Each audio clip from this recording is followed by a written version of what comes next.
Well, thank you all very much. Yeah, and this definitely has a fair bit in common. I'm going to be talking more about the sequential side of the house, but there's a lot of overlap here. So, yeah, I'm here to talk about the hybrid I/O path. Talked about this last year. There's some overlap, but got some updates too.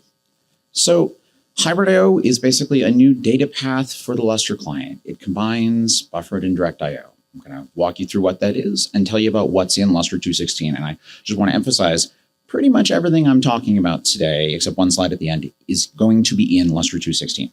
So we're not talking about the distant future. All right.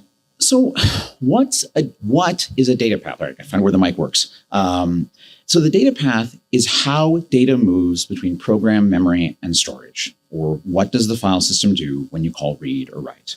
And data flows from user space to the Lustre client, through the network, and to storage, or the other way if you're doing reads. And so POSIX gives you two basic ways to do data I/O, buffered I/O and direct I/O. And AIO is a kind of direct I/O. So I'm not going to talk about AIO specifically, but understand that AIO is a particularly powerful subset of direct I/O. So, okay, but what's buffered I/O? Buffered means it uses the page cache. All the data is copied through the page cache, reads or writes. But, okay, well, what's a page cache? It's a term we use, but let's talk about what exactly it is. A page cache is an ordered set of pages in kernel memory which contain data from a file. They are shared between all the processes using a file. They're tracked with a cousin of your classic binary tree. You create pages, you put them in the cache, you copy the data. And so copying into the page cache aligns your data. You get a one-to-one mapping to storage. That's important for performance reasons. Some storage in RDMA can support unaligned, but generally you need it. Generally you need alignment to get good performance, excuse me. So why do you want to use buffered I/O? And why don't you want to use buffered I/O? So you want to use it because it's flexible. It allows any I/O at all. If you just do read or write and you don't think about it at all, you're using buffered I/O.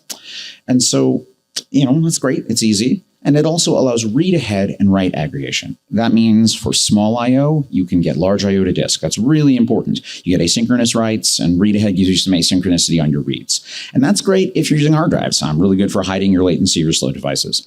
Now, the problem with buffered I/O is really its scalability. That cache management has a high overhead. You get very low single stream performance, at least by today's standards, and you don't get much scaling as you add processes because of the locking. So now we'll compare that to direct I/O. And direct I/O just means direct from user memory, not using the page cache. It's kind of defined in contrast to buffered I/O. It's very simple and clean. There's no locking required.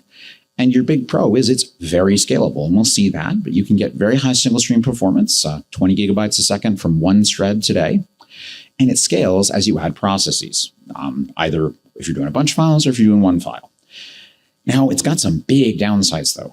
Direct I/O is synchronous, and that means you got to go all the way to disk. So if you've got a slow disk, it'll show that up for you. And you also can't do read ahead or write aggregation. So the effect in the end is that it's bad for small I/O, generally speaking. And even more importantly, you have this weird alignment requirement. The size of your I/O and its location in memory have to be a multiple of page size. And that means you can't just wake up in the morning and decide to do direct I/O. You have to make extra effort in your application to do that. It can be pretty annoying. But let's do a comparison. So I have some numbers here on that scalability stuff I'm talking about. So let's see if I can I reach the mic as I do this? Am I? All right, great. So as you can see here, this is a comparison of the single-threaded write performance of direct I/O and buffered I/O relative to I/O sizes, just one thread.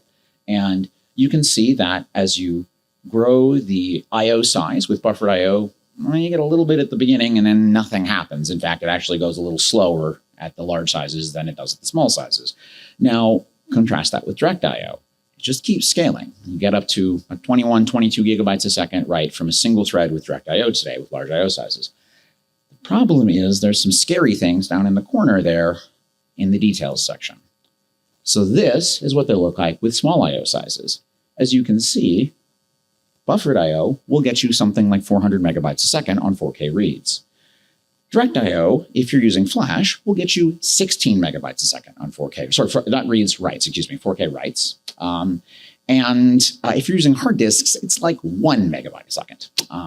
So, that's real bad. And as you can see, the lines cross over around 1 megabyte per second. At around 1 megabyte per second, direct I/O becomes faster than buffered I/O. That's a little on your hardware. That's kind of where they cross over. But so having compared these, I'm sure no one's missed that there's kind of a lineup between these two things. You have small I/O performance. Well, you want to use buffered I/O. Large I/O performance, you want to use direct I/O. You've got many processes, you also want to use direct I/O. High latency storage, it's buffered I/O. You need to do unaligned I/O, which is probably most of the I/O you want to do, and it is what most applications do. You want to use buffered I/O. And of course, as you can see, those strengths and weaknesses line up really well. So what you'd like to do is you'd like to pair them up. You'd like to use buffered I/O for small I/O and direct I/O for large I/O. And you can do that in user space if you're willing to spend enough time changing your application or run with the right library that's written carefully. But it flows all the way through to how you allocate your memory, and you can't always do it. And and I like to say, if you ask people to modify their applications, a lot of time they just won't. So can we do this for you in the file system? That sounds really nice. You can't, though. You have those alignment requirements. You can't do arbitrary I/O as direct I/O because most I/O isn't memory or size aligned. And that's it. You just can't do direct I/O in that setting. And, you could maybe do some tricks, but in practice, you need to get that aligned memory to get good performance. So even if you wanted to play those tricks, you really want to have aligned memory. And buffered I/O is aligned by copying into the page cache, but direct I/O has to be aligned first by you in user space. So let's talk through a little more what that looks like. So you have here a user's view of memory, an application's view of memory. You got this nice straight line, maybe an array you allocated. Nice and simple. Now here's the problem. As most of you will know, that's a lie. Your virtual memory mapping is much more complicated. It's probably a whole bunch of different chunks of memory of differing sizes that are kind of all over RAM and they're all sorts of different sizes. You may have allocated 10 megabytes, but it's going to be split all over the place. And God forbid you actually allocated smaller stuff. And so you can see there's this complex mapping from your nice linear view of memory down to what's actually there. And so when you go into the page cache, you actually have to undo that mapping. So all of your memory is mapped back to these nice, clean, single page blocks. And then after that, they're aligned to storage. But in order to do that, you got to actually do that shuffle. And so then once you've got that nice alignment, you're good to go. You can do I/O. Now, contrast this with direct I/O. You allocated your memory in this special way, and you're only using it in these chunks of an appropriate size. Well, you don't have that kind of complex mapping. It's a little bit here if you know virtual memory, but essentially you can get you have this nice one-to-one mapping from your memory and user space all the way to storage. That's what gets you good performance. But you have to do this. Not a lot of fun. So what can we do? So the page cache gives you alignment for buffered I/O, but it's really, really expensive. So it copies your unaligned data into these nice aligned pages, and it works. But it's really slow, as you saw before, that scalability slides. Not a lot of fun. Well, so the thing about a cache is a cache can be used repeatedly and accessed from multiple threads. And that requires concurrency management and locking. You've got that tree I talked about. You have to keep that safe. You modify that from multiple threads, you get nonsense, you get crashes. And it turns out most of the cost of using the page cache is not in the data copy, it's not in the memory allocation, it's in that setup and locking, all the management of that. But the thing is, it's the copy into an aligned set of pages that gets you that alignment you need. It's not anything about the cache. So what do? You can do unaligned direct I/O. You allocate an aligned buffer, this is all in the kernel. You copy data to that buffer, and then you do direct I/O from the buffer. Still direct I/O, still follows those same semantics, synchronous, yada, yada, yada. That buffer isn't accessible from other threads. It's not a cache, and you have no need for cache setup or locking. So I'm going to kind of step back a little again and talk us through a bit about page cache locking so you can get a sense of what I'm talking about and why it matters. This is an example of reading from the page cache from two processes. Our first process wants to read pages 0 through 3. As it happens, pages 0 through 3 are already in the page cache. They've been loaded up in there. Somebody read them before, maybe read ahead pulled them in, whatever. So process 1 goes down, takes a read lock on the page cache, on the mapping lock for the page cache for this file, and then it starts to read those pages out of memory. Now, at the same time, process 2 wants to read the next section of the file, pages 4 through 10 of the file. Well, it wants to read them, so why does it need a write lock? Well, it needs a write lock because those pages are not already in memory. So it's got to get them from disk, and then it has to modify the cache. So you are writing to the page cache. So even though these two processes are both reading, they can't run in parallel. This is just sort of a flavor. There's a bunch of things like this. And then even when you only have one process running, it has to do a bunch of locking and careful handling just in case somebody else comes along. So this is what this looks like for the page cache. Let's compare that to what it looks like for unaligned direct I/O. So regular direct I/O looks like this as well at this level, but let's talk about unaligned. So process 1 is doing its read. Reading blocks 0 through 3. There's a buffer, starts to read it. Process 2 got its own separate buffer for pages 4 through 10, reads it up. Just run in parallel. No locking, no careful reference counting, all that's just gone. And so these two processes, or 16 or 32 processes, can run entirely in parallel. And this would be the same if they were writing as well. So once you've got unaligned direct I/O, you can do what we call hybrid I/O. Unaligned direct I/O, that shuffle we're talking about, that allows any I/O as direct I/O. You remove that memory alignment requirement. You allocate that buffer in the kernel, you copy into it, and then you get that nice aligned memory from which you can do direct I/O.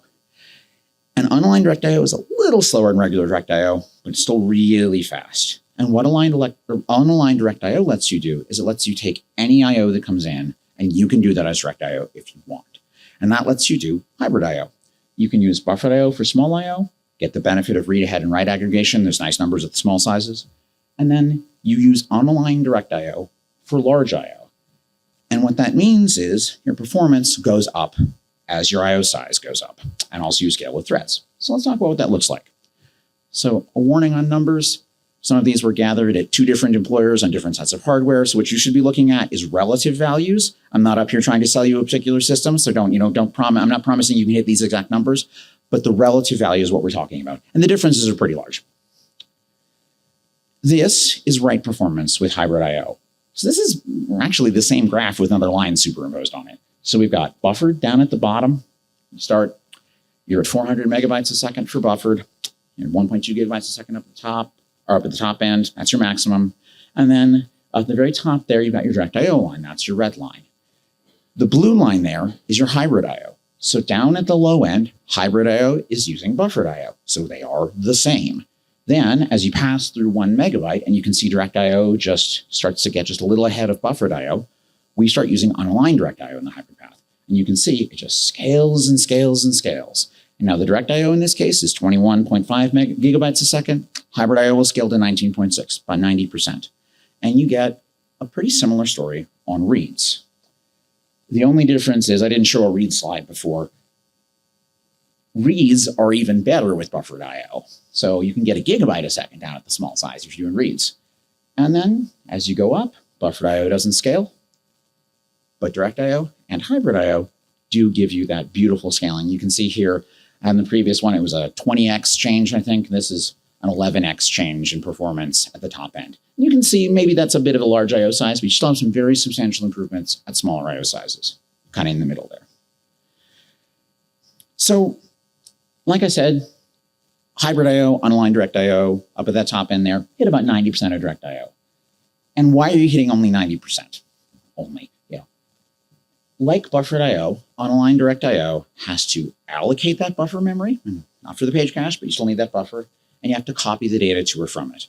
So it's a little slower than direct I/O, but because you don't have that locking, right? Because buffered I/O has to do this, but it's got to do all this complicated locking, so you can't do it in parallel. Part of the secret of hybrid I/O is that we do the memory allocation and especially the data copy in parallel from a bunch of threads. And you can't do that with buffered I/O. If you try, it backs up. So I'm going to show you a little more of the flavor of what you get with hybrid I/O, because hybrid I/O is largely lockless. Buffered I/O is not. So we're going to start talking about shared file writes. This is a single graph of single client shared file writing. And this is as you add processes. So this is all at a fixed 4 megabyte write size, but adding processes. This is to one file on one client. As you can see, Buffered I/O starts out at a reasonably brisk 1.7 gigabytes a second when you're at one process, and when you're at all the way out at 128 processes, the total global bandwidth of your 128 processes is 1.3 gigabytes a second. Slightly worse. That's what you get for adding processes and keeping your CPUs busy. By the way, those CPUs aren't idle. They're going to be busy using power. Whereas, in comparison, you have hybrid I/O. I ran out of capacity on this client. I'm basically hitting client limits here at 67 gigabytes a second. But that's to one file from one client, shared file writing. And this is, because it's hybrid I/O, you don't actually have to explicitly get direct I/O. If direct I/O were on this graph, it would look similar. But so the problems with shared file writing on a local client that come from the page cache are avoided entirely by hybrid I/O. But also, there's something else. So you think, okay, well, I'm writing to a shared file on one client, so we're blocking in the page cache locking. We're piling up, we're getting stuck. Obviously, hybrid I/O avoids that. But when you use multiple clients, you've got multiple page caches. So presumably you should be able to scale. Add clients. Maybe you start from a small base, but you add clients, it'll scale. It doesn't work that way, though. In Lustre, multiple clients writing to the same shared file is a well-known pain point. Those of you who've been coming to LUG for a while know this is the third time I've tried to fix this problem. Third whole feature implemented this problem in mind. So your clients, when you're doing buffered I/O, they have to get your DLM locks from the servers. And then when multiple clients are writing to a shared file, they end up bouncing those DLM locks around. I'm not going to repeat the lock ahead presentation from 7 years ago, but you get this situation where even if your writes don't overlap, you end up swapping the locks around. And there's some solutions you can take on, but they're kind of complicated and they're all partial solutions. The thing is, direct I/O doesn't use the cache, and Lustre DLM locks exist to protect the cache. And so when you're doing larger writes, hybrid I/O doesn't need DLM locks. The effect here is pretty dramatic. So this graph is with multiple clients. So what we have here is a little complicated. We start out at one process, that's one client, and then we go two processes. Now that's two clients, then four, then eight. We've got 8 clients. So at 8 processes, there's one on each client. And then after that, we start adding processes on each client. So this is shared file writes to just one file, bunch of processes spread out eventually over 8 clients. As you can see, buffered I/O, now that we go from one process on one client, 1.7 gigabytes a second to this shared file. And by the time we're at 128 processes, so 16 per client, 8 clients, we're all the way up at 4 gigabytes a second. Very rewarding to use all those clients. And then you can see the contrast with hybrid I/O. It's linear. I ran out of server. I didn't have the largest system here, but the scaling is just a little sublinear. And actually, if I'd had this is a test system, I've had a more realistic system, it would just be linear scaling. And this is something that would work all the way up to a national lab scale. If you had a bunch of clients doing hybrid I/O, they are not taking DLM locks. So shared file writing just goes and goes and goes. Nice linear scaling. I actually think this is the most exciting part of this, not the single thread performance from earlier. No. So, okay, I've talked about all this. When do you get it? The answer is largely Lustre 2.16. The core patch for the implementation is through testing, has positive reviews from those required, including Andreas, thank you. And it'll land whenever Oleg is next ready to land code, probably. And so that's kind of the core features there. Now, there were some testing issues and kind of some corner cases, some weird configuration stuff. So hybrid I/O is going to come disabled by default in 2.16. You can turn it on. I encourage you to do so. It passes like the I/O consistency test, like FSX and things like that. Just a really weird configuration test somewhere that it wasn't passing, didn't have time to figure out. And so kind of aiming for gradual phase in, going to have it on by default in Lustre 2.17. For now, we only switch as the I/O size grows. Now, over time, hoping to change that up a bit, switch under a few more situations.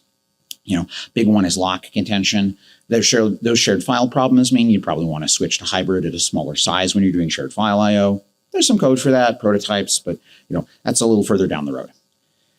And since we're talking about the future, and this is that one slide that these are things that may or may not happen that are planned. So there is a direct I/O path rewrite that's sort of partially in flight. It's going to take a lot of work to get it completed, but there's a prototype that runs.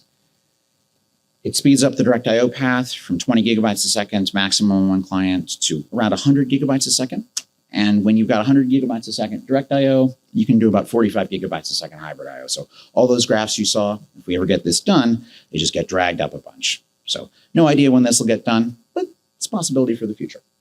So, and just kind of run us back through what we talked about.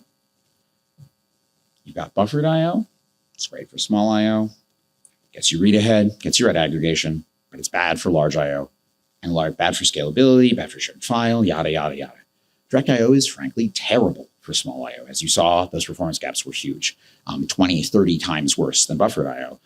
But you see something the same, 10, 20 times worse at large sizes with, direct I/O is 10, 20 times better at large sizes than direct I/O is 10 to 20 times better at large sizes than buffered I/Os, excuse me. And it scales well for shared files. And so hybrid I/O lets you automatically get the best of both. You just do your normal reader write call, just exactly the application as it runs today. You don't change anything. And as long as your I/O is large enough, you will get the benefit of this feature. Now, if you still want to use direct I/O and you add an ODirect flag, this changes none of that. This only applies for buffered I/O. If you ask for direct I/O, you still get the regular direct I/O behavior. I already mentioned those performance improvements, and it basically solves that shared file problem. After a few years taking cracks at it, if you're able to use hybrid I/O, which you should be, because you can generally use it for anything, the shared file writes problem across many clients just goes away. And this is in Lustre 2.16, or will be in Lustre 2.16, is almost there today. So, thank you.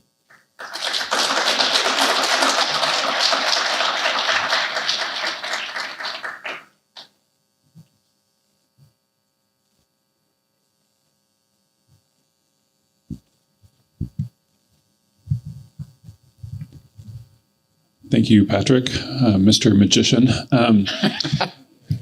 Cameron Har, Livermore. You said that it's disabled by default in 2.16 because you have some spurious bugs. Maybe what's the nature of those? Are they easily recoverable from? They're not silent data corruption. Sure.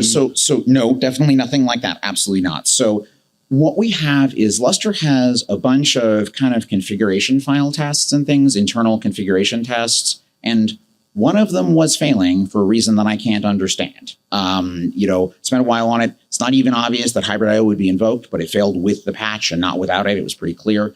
It's a pretty obscure configuration test. Didn't seem to be data damage. It was difficult to see what was going on. The file system torture tests, which are the ones we run to look for things like silent corruption, all passed with flying colors. Never had an issue with those. Okay, so in general, it should be safe to use as long as you're allowing for a little bit of occasional. I hopefully there shouldn't even be an occasional anything. I think that case where it was failing is probably something that it's an artifact of the testing system or very close to, but it's not just something we could ignore either. So, yeah.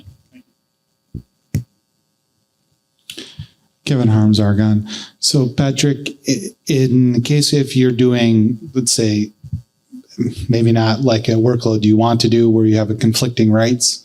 So is it just a last writer wins model? Yeah, same as direct I/O, which is actually the same as buffered I/O. That's exactly the model you have today. Okay. POSIX is last writer wins, and last writer is sort of, if you have overlapping writes, you'll get whatever you get, and if the overlapping writes are large enough, you'll even get write tearing. But that's true in other systems, not just Lustre. So okay, yeah. And so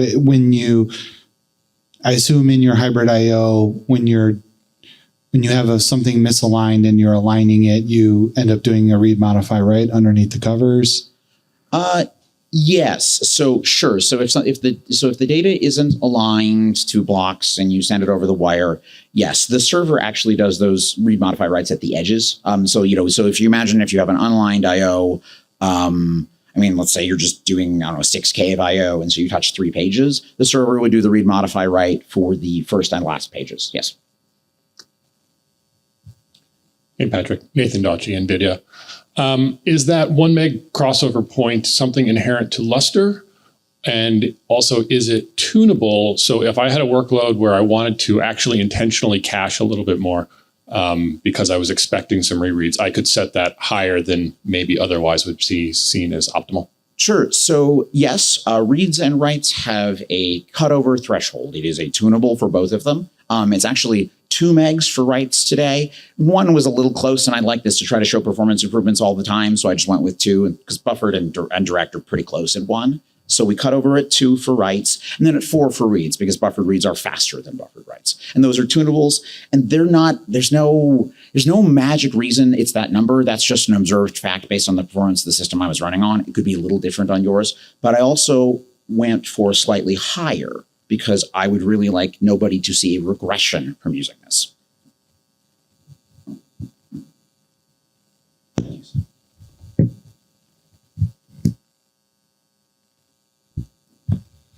Ellis, Microsoft. I just had I think this is a dumb and obvious question, but there's no issue with like having some clients opt in and others not.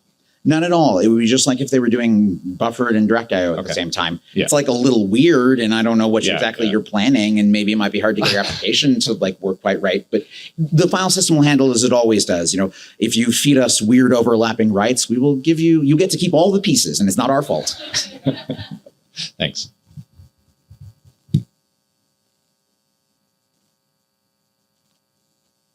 But just to be clear, all of the consistency semantics, they're all the same. There are no changes to the externally visible semantics. That's part of the point of this. Alex Kulyavtsev, LCF. Version of the Lustre and client side and server side. Mm-hmm. So this page is mostly client side. If I have server with 215, what benefits I can realize because you have logs?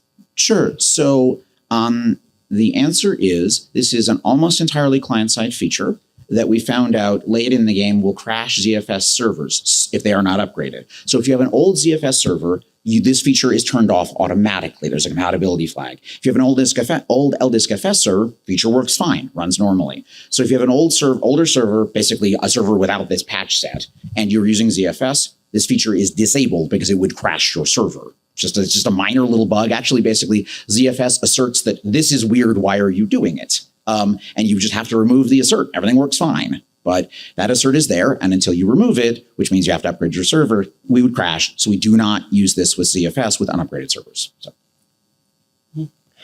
Sergey from Signer, do you plan to have some additional counters? For example, how many IOs served? Yes, absolutely. Yeah. So there are counters, which I guess I didn't show here, for how many IOs cut over and how many didn't. So basically there's a counter of, you cut over this many times for write, this many times for read, a few other things like that. Yeah. So there are counters in the LLite namespace along with a lot of the others. So if you do get param, LLite get param star hybrid star, you'll see what's there. There's about 7 or 8 things all told. So including the thresholds. Patrick, I had a question about your workload model. What kind of system were you running this on the client side? How much memory? Sure. So, the Oracle client I was running on actually had 1 terabyte of memory, which is probably part of why we were able to get some of the better numbers we were. But I didn't end up using anything near that terabyte. I was down in like the 100 gig range. But it actually had 1 terabyte of memory. These nodes come with a lot of memory. I mean, your basic cloud node is intended essentially to be a VM server, right? And I was borrowing one of those. So they have a lot of memory. And then for your buffered writes, how long are you allowing those to run? And then in addition, are you doing synchronous writes or are you just doing writes and coming right back? So I am running them long enough that the answers to none of those questions matter. So if you're doing synchronous and you go for a long time, right, versus async, like you get the speed you're going to get, right? Like, async lets you kind of run away from it for a little bit, but you fill up your cache and then you just get the cache drain rate, right? Well, so that's my question about how long you let it run for. So basically, it's not really necessarily how much you're writing size, but it's how much you're writing in total, because you're filling up your local cache and then you're having to dump out. Sure. Which means if you have a workload that only fills up system memory, how would that then compare to, say, hybrid IO? So the answer is I ran them to stability of time and ran them much longer just to check. But so the fill rate and the drain rate, basically both end up limiting you, right? So with buffered IO, what you're looking at there with those numbers I reported, that's a sort of a combined fill drain. So you run it long. So When you get to the point where you actually get pretty quickly to the point where you're draining a Lustre cache, Lustre doesn't actually let you cache that much write data. So what happens is in all of those, you are seeing the cache being filled and drained at the same time. That's actually one of the reasons why buffered IO goes slower, is both the writer and the drainers are fighting over that lock, whereas direct IO, none of that happens. Okay, I just wanted, because a lot of our clients, what ends up happening is they will do checkpoints. They'll dump their checkpoints. They don't care when it synchronizes. They just want to come back immediately, get back on the GPUs and run. And as long as it drains off within the course of an hour, they're fine. So as long as you're not filling up system memory. So I was just wondering about that kind of workflow model. Yeah, and I know we talked about this the other day. I think you will have to try it. I don't know the answers for all of those, but it'll benefit you a lot sometimes and won't benefit you necessarily for every workload in the world. Yeah, I can see this being a win for AI. I encourage you to try it. I think it'll be a win for you as well, but you should try it. It's real easy to try. Thank you.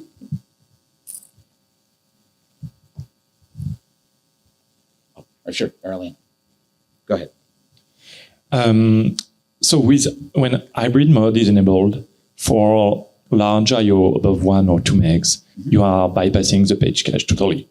Correct. So it is no more possible for an application to actually fill the page cache if the application, for some reason, wants to do read again in the same. That is absolutely correct. So if you have an application that writes to the file system at large sizes and then expects to read it back shortly on the same node, you would lose performance doing this. Now, an observation is that is extremely rare. Applications that write at larger sizes into the page cache almost never read that data back on the same node soon. If an application is doing like a read-write pattern, tends to be more smaller I/O, and then otherwise, if you write out a bunch of data and read it later, generally speaking, that later is so much later that you didn't benefit from the cache anyway, or there's so much data you didn't necessarily benefit either.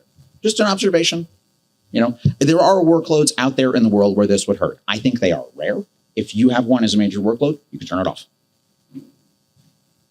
It could be nice to have some ways to control that per application or profile. Yeah, profile. That is probably something we should add. Right now, the behavior will be depending on your I/O size. Yes. Which is a bit weird and unexpected from an application. Yeah, I've tried very hard to make this something where hopefully you'll just be happy without doing anything and people won't notice. There are probably a few people who may notice. But the problem is if we don't turn it on by default, most of you won't turn it on, most of you won't benefit. So, improvement in 90% of cases, nothing in 5%, bad in 5, I'll take it. Thank you. Yep. Hello, Jorgen Gideon.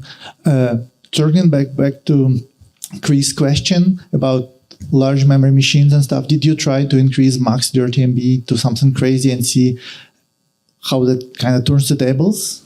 You can't. Our limit is 2 gigabytes per OST. We should probably raise that. I mean, you have the source code, right? Yeah, I know. I didn't do that, Oleg. But trust me, that is a stable fill drain rate. That is as fast as you can fill and drain the page cache. So the size of the cache, unless it was so large that it could eat all of your I/O, but even then, we start draining. So when you start filling the Lustre page cache, it starts trying to drain as soon as it has enough in there to send good RPCs. It doesn't wait till the cache is full. It starts draining right away because you don't want it to just wait forever, right? That's not a good approach. You'll do nothing and then suddenly start doing I/O when you hit the wall. That's not good. So I think these results wouldn't change much with large memory. Yeah, but it still would be an interesting experiment. Sure. And also to the Chris point that applications like to dump stuff into memory and then they don't care. This is actually not true. When I was working with Oak Ridge Lab, I don't know, it was like 2010 or something. I actually did modifications about that, and everybody hated the results because, sure, the writes return faster, but then your MPI I/O is greatly affected by all the drain going on in the background, and so everybody was insistent that, oh no, we'll put a barrier here and we'll do a sync, and until it returns, we don't want our applications to be affected by all this background noise. If your system is busy all the time, the thing about going asynchronous on your I/O means you make it someone else's problem. They don't like that. Right. The problem is when that somebody else is you. Well, yes, sometimes the somebody else is you, yes. Well, I think it's a problem if the somebody else is somebody else too. It's just not your problem. Right. Yeah. Thank you. Thank you, Patrick. This is great discussion. Please carry it over to lunch. Be back by 1:00.